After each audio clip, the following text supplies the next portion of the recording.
영원히 살리라. 아멘. 에스겔 40장부터 48장까지의 모습은 새롭게 지어질 새 성전, 그리고 그 안에서 드려질 새로운 제사, 그리고 그 땅 가운데 있는 새로운 땅에 대한 환상들을 기록하고 있습니다. 그리고 오늘 우리가 내비게이션으로 읽는 40장에서 44장까지의 말씀은 그 중에서 주님께서 만드실 새로운 성전에 대한 모습들을 쭉 기록하고 있습니다. 그리고 특별히 오늘 우리의 말씀은 성전들이 이렇게 잘 지어진 다음에 마지막 활용정정 같은 여호와의 영광이 성전 안에 임하는 것을 말씀하고 계십니다.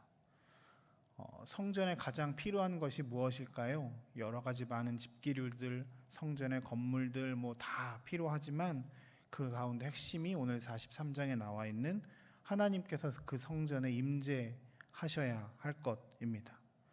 에스겔을 통해서 새로운 성전에 지어지는 모습들에 대해서 쫙 설명하십니다. 그리고 오늘 주께서 그 성전에 거하시겠다 말씀하십니다.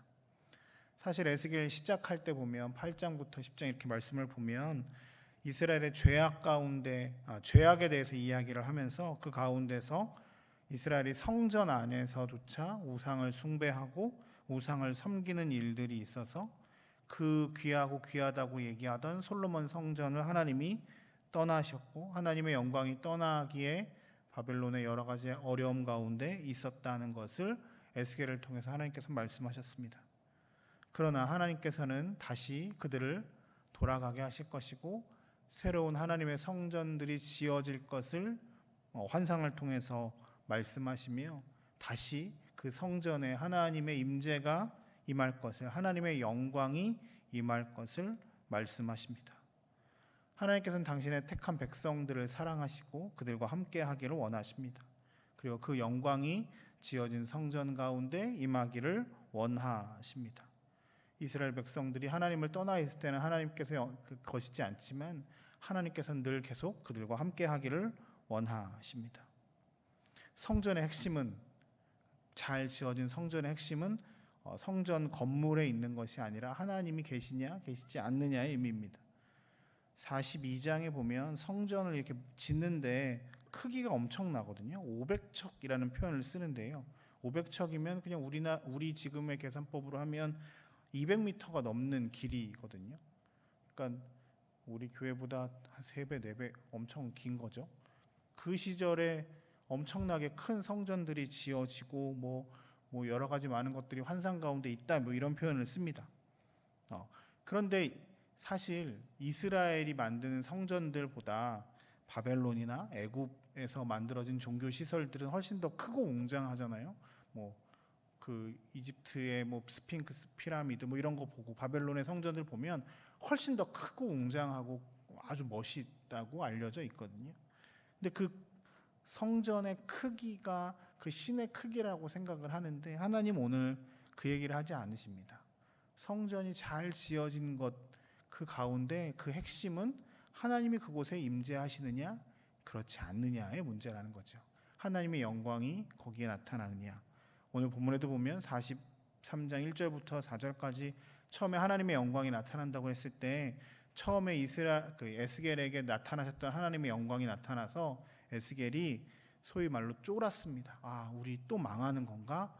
근데 하나님께서 동문으로 들어가셔서 4절에 보면 성전으로 들어가시고 5절에 보면 성전 안뜰에 여호와의 영광이 성전에 가득하였다라는 표현을 하면서 하나님께서 떠나시거나 저주하시거나 심판하시는 것이 아니라 지어질 성전에서 영광스럽게 영원히 거하실 것을 말씀하시는 겁니다. 하나님의 성전의 핵심은 하나님이 임재하시냐 그렇지 않느냐의 문제라는 것이지요. 우리의 교회, 우리의 성전, 그리고 하나님의 성전된 우리에게도 핵심은 하나님이 주인으로 계시냐 그렇지 않느냐의 문제입니다. 세상의 기준, 성공의 기준, 겉으로 보기에 화려하고 멋지고 좋아 보이는 것, 그것이 성전의 핵심이 아니라 하나님이 그 안에 임재하시느냐, 하나님이 주인으로 계시냐 아니냐가 핵심이라는 겁니다. 많은 사람들이 모이고 많은 헌금들이 모이고 설교가 좋아도 하나님이 계시지 않고 주인이 하나님이 아니시면 그 교회는 아니라고 말씀하십니다. 그리고 성전된 우리도 마찬가지입니다.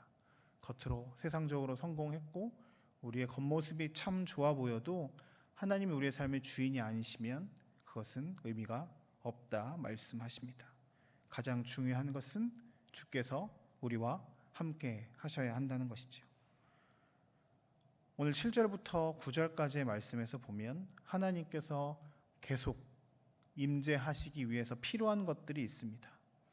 오늘 본문에 보면 7절부터 9절까지의 말씀을 보면 7절입니다. 중간에 보면 그들과 그들의 왕들이 음행하며 그 죽은 왕들의 시체로 다시는 내 거룩한 이름을 더럽히지 아니하리라 라는 표현이 있습니다. 음행이라고 하는 건 성전에서 음행을 했다는 얘기는 하나님을 신랑 되신 하나님을 온전히 섬기지 않고 다른 것들을 섬기면서